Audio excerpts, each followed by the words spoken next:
Hello everybody, and you're welcome to the greenhouse at Darver House Nursery. I'm Eva Holmes and I teach flower arranging here in the greenhouse most of the year, but I'm suffering from withdrawal symptoms because of the COVID-19 virus and I'm confined to my garden and my classroom. And as it's Easter, I decided I'm going to just have a bit of fun and share with you a little bit of Easter from my garden. So I'm going to start with a piece of twisted hazel in a big heavy earthenware pot with a piece of floral foam in here. Now hopefully this will work because sometimes it mightn't, but the twisted hazel has lovely movement and it's just getting its lovely little green shoots, and it just makes a super Easter egg tree for everybody to put for Easter in their homes. And you need to secure it very well, otherwise you could have a slight accident and it could keel over. And I have another little piece here which has lovely movement as well. Now I have tweaked it a little bit and taken off a few of the branches that were crossing, just to leave me a bit more space so that I can see what I'm doing. And I'm just going to turn it around there now and see how we're going. This is a very heavy pot which holds lots of water and it helps to anchor everything when it's nice and heavy. A light pot wouldn't be very good for this job. Now I went around the garden yesterday and I had a look at what was coming, and a lot of the daffodils have gone, so there is some lovely ones here, some of these lovely little poeticus daffodils, little white Thalias, and this one which I don't know the name of, and all my nice yellow ones have nearly gone over, so I decided we will start with maybe some of these ones because they're nice and cheery, and I'm just going to get a little bunch of these in my hand and put them that their little faces are pointing in all directions, and there is a most divine smell from these. They are really nice, and these are not the really old pheasant eyes which I do have also, but I don't have very many of them. They're here in another bucket. That's the original little pheasant eye daffodil, so he's a lot more petite and delicate, so I don't have as many of those. So I'm just going to have those in a little bunch. Get another one here now, just put them like that. And we have to kind of gauge the height of what we want to do. So I don't want them too long and I don't want them too short. And I'm going to be very cruel and cut all the stems off at level so that they're all flat at the end. Now, one thing with narcissi or daffodils, when you pick them and you bring them home or you buy them, always put them in a separate container of cold water on their own, because they exude a sticky secretion from the stems. It can put bacteria into the water, and it just the other flowers don't really like it. I don't want these too high because might be a little bit high actually. Now I'll just take that off again. This is just a little trick for putting in daffodils on floral foam. That at this time of the year we have so many of them. They're, I suppose, a little bit dispensable in that you can go out and pick another bunch and you can use them. Now I'm going to use some cocktail sticks to put these, make life easier really, to put these into the floral foam. Now if any of you are like me and you buy cocktail sticks for Christmas time for doing classes and such, like, invariably the top falls off and they fall all over the floor, and then you spend your half an hour on the floor picking them up and putting them back. So always put a little bit of tape around the container because there is a little hole to take them out, and it just saves a lot of trouble when you're trying to pick them off the floor and put them back and you're under pressure to get things done. So I'm not sure now, hopefully you'll be able to see this. I'm just securing, like you would do a candle for Christmas in an arrangement. Just putting the cocktail sticks proud of the end of the stems with a rubber band. And this is just a little trick to make life easier for us all. And I'm just going to pop those little sticks down into the floral foam so that they are down on the oasis. Through the oasis, and the narcissi are able to stand. Now, they're all facing different directions. Now we need a little bit of foliage. And in fact, this really isn't, well, it's foliage and flowers. This is Euporbia Robbiae. And Euporbia is not, this is the foliage, and this is actually a bract. The flower is here in the very centre of it, a little flower in there. Now, Euporbia is, spurge is the common name, and you have to be very careful with it because it exudes a white milky latex from the stems. And you have to be careful that you don't get it on your skin or get it near your eyes or anywhere, because it can cause a rash. Now with this, when I picked this foliage yesterday, I brought it in. I have a kettle in my classroom here at the greenhouse, as I call it, and I boiled some water in the kettle and I put about the bottom inch of the stem into the boiling water. It sounds very cruel. And I counted 30 and then I topped it up with cold water and left them to have a good long drink overnight. Now, as I'm using these, the latex, I have to be careful I don't get it on my hands because it could cause a rash or I could get it into my eye. One more little piece, and I'm just going to pop him off here now, and just to give me a little bit more depth coming out. So now we're building up with just a group of the Euporbia as if they were growing in the garden under the tree with the daffodils. And next I am going to use some of these beautiful Arum Italicum Pictum, which is the variegated lords and ladies or cuckoo pint that grows on the side of the road or in the hedge. But this is the cultivated form, and it has beautiful marbled foliage, and it's been growing in the garden, and it's fairly invasive. It has poisonous berries also, but I don't think anybody goes around eating the berries. The birds eat the berries, they pass out the seeds, and that's how it is transported from one place to the other around the garden. They've a lovely strong stem, so they're quite easy to put into floral foam. And they always look very well with daffodils. And they're a great winter foliage, winter spring foliage in the garden.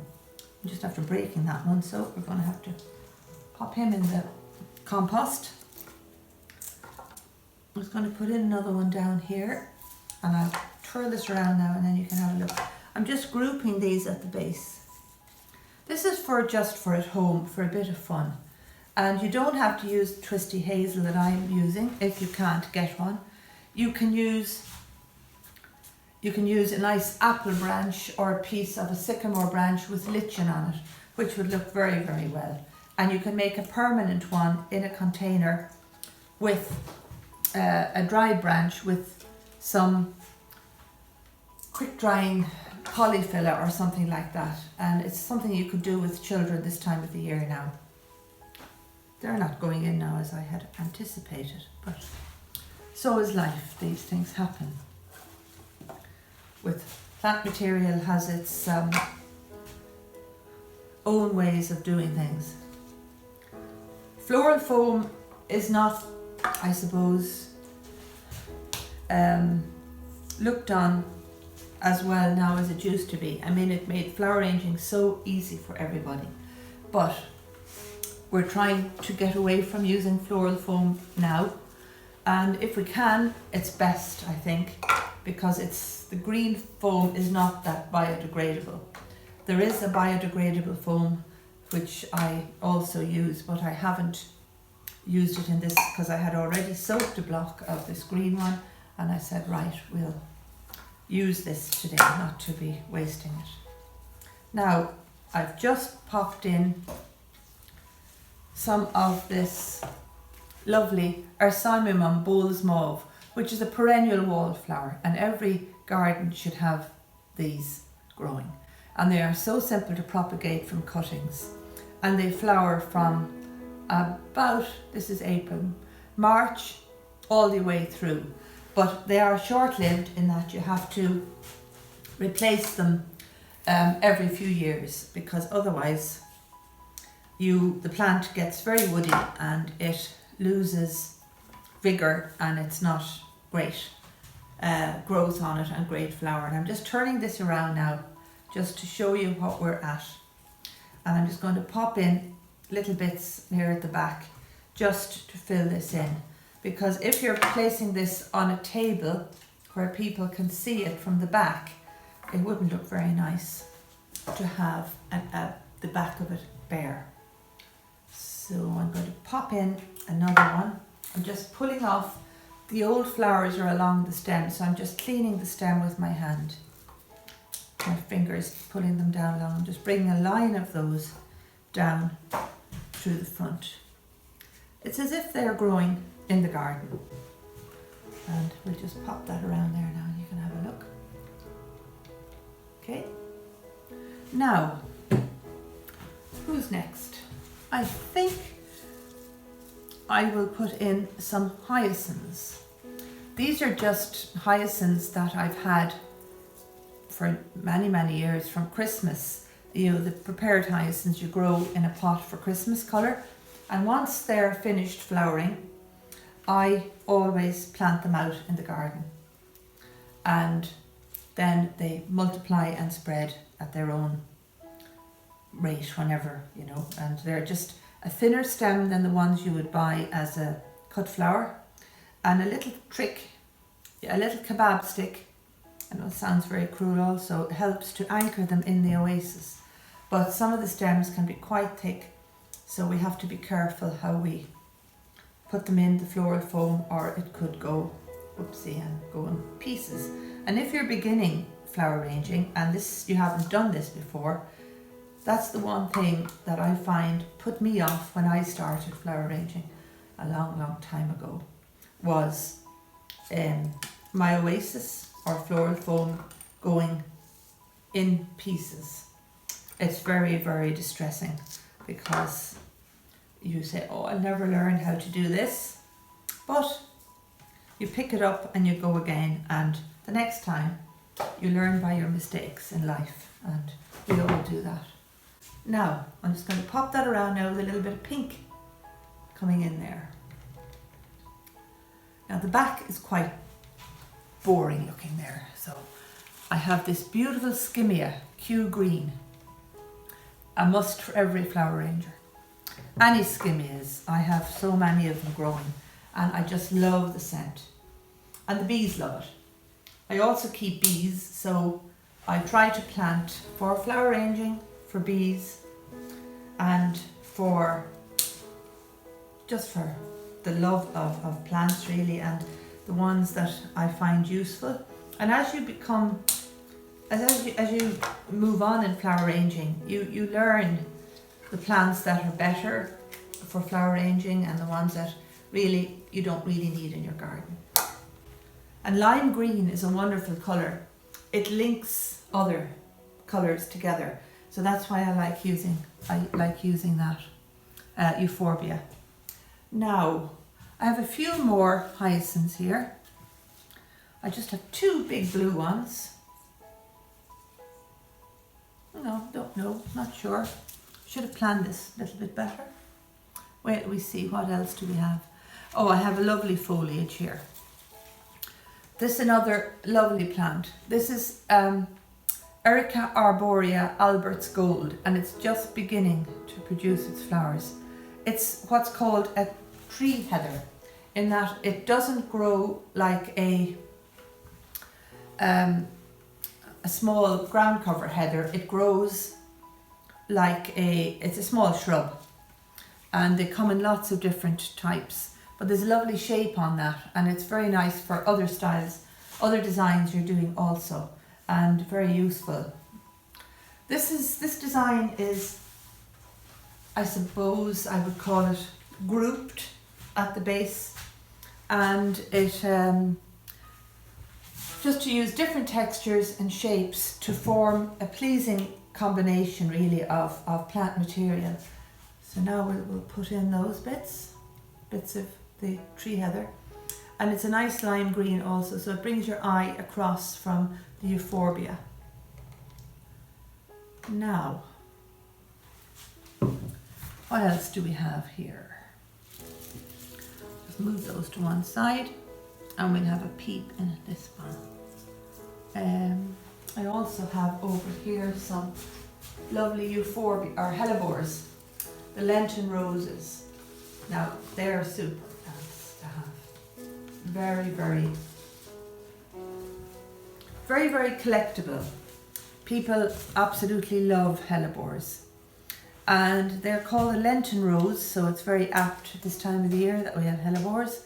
And they produce lots of seed in the centre of the flowers. This is a lovely dark one, and you can see the seed pods, and then you can see it before it comes to seed with the lovely stamens in it. And the problem is with Hellebores, it's difficult to condition them.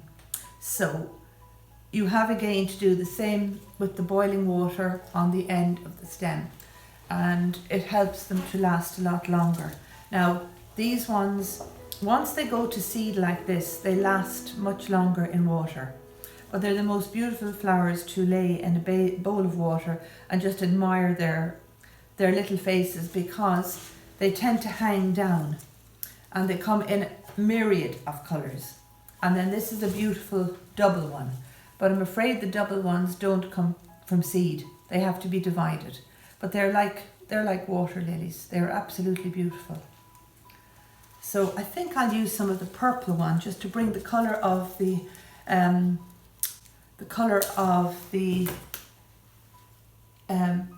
wallflower down to the front. And I'm just going to group these. And you can see them when I turn their little faces up. You'll see now when I turn it around what I'm doing. And they again have a different shape and form. So towards the Hellebores and everybody else that's in here. And if you're stuck, you don't have that many flowers, a little bit of moss works very well here as well. You can cover your mechanics, which we call in flower arranging the floral foam, or whatever we're doing, we call that our mechanics. Need another one, nice long purple one. These are what I would call promiscuous flowers, in that they cross-pollinate, and you can find beautiful seedlings everywhere. And when I must get out now and divide and pot up lots of seedlings, because they're very nice as in the winter time, because they start flowering just after Christmas and right up until May. Now I'm just popping that there now with those in, another little group. And goes back in their water there. I've been teaching flower arranging here for a long time now. I have my classroom here at the house, and it is very, very rewarding, and you meet lovely people. And I'm a member of the Association of Irish Floral Artists, which is IFA, AOIFA, and we have flower clubs throughout all of Ireland. And the motto of all the flower arrangers that are in the flower clubs is friendship through flowers.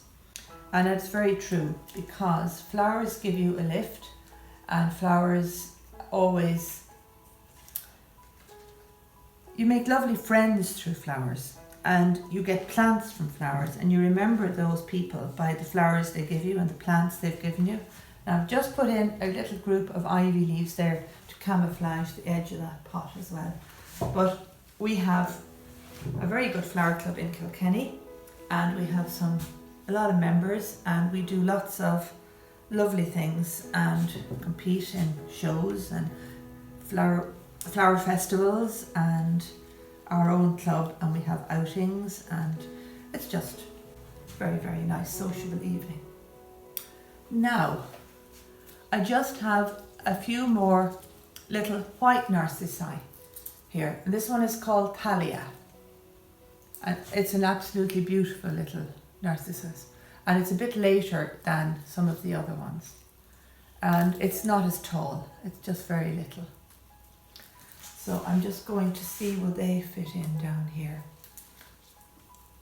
Might fit another little bunch over here. And every year I try to plant some new varieties of daffodils somewhere around the garden, because it's very, very rewarding in the spring when you go out and you see all the work you put in the autumn coming to fruition, and you have lovely new bulbs coming up, and you're waiting to see what's going to come, and will they survive, and will they come back next year, etc., etc. So it's just very exciting, really. Now, I think now the next ones I'm going to put in is just a little group of this little Tulip Turkestania. They're new ones I planted last autumn, and they look absolutely beautiful. People say orchids are beautiful, but to me they are just as beautiful as an orchid. So I'm just going to pop those in here to the front, just to bring the white down from the narcissi and to bring my eye down. I know some of you mightn't have all these plants in your garden, but just use some foliage, just pick some leaves. And if you have to use silk flowers or artificial flowers, so be it, but try to use something that's from the garden if you can.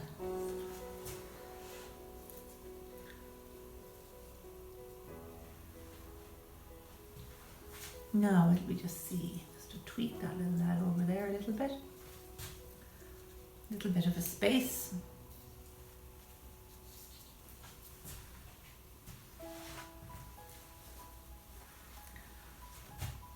It's not really what I intended when I started, but I think now we have finished our main part of the building up at the base of this little tree. And onto this little tree I'm hoping to be able to put some little Easter eggs. These are little eggs. Now I'm afraid to say, well, I'm ashamed to say I didn't have the energy to do this myself. They're little eggs, they're real eggs that have been blown, and they have little strings through them. And I'm going to hang those on the tree. Okay. So that's our Easter egg tree with lime green eggs with little flowers in, and I have this little container which I will put water into them. It's a great little squeezy bottle, and it's going to drip everywhere, but we will manage. And that's how you make my version of an Easter egg tree. And now to finish off the Easter egg tree, the Easter bunny has to come and bring the Easter eggs. So these are some bunnies that I got last year in one of the big multiples. And I'm just going to pop him, I'm going to actually put him there. And I gave him a little green bow to match the green. And I just have a little arrangement in his little flower pot that came with a little plant. And then that's baby bunny. And then we have Mummy Bunny, who's coming over here to this side. And Mummy Bunny has some Fritillarias, some Euporbia, and some little Narcissus called Leike, which I got last year. And I'm just after placing this fellow the wrong direction. That bunny is hopping away with his, and it's got a lovely, lovely hellebore here with lovely little purple spots in it. Some grape hyacinths and some more of the twisty willow. So this bunny is hopping away. So there's your little Easter scene for Easter, and thank you all very much.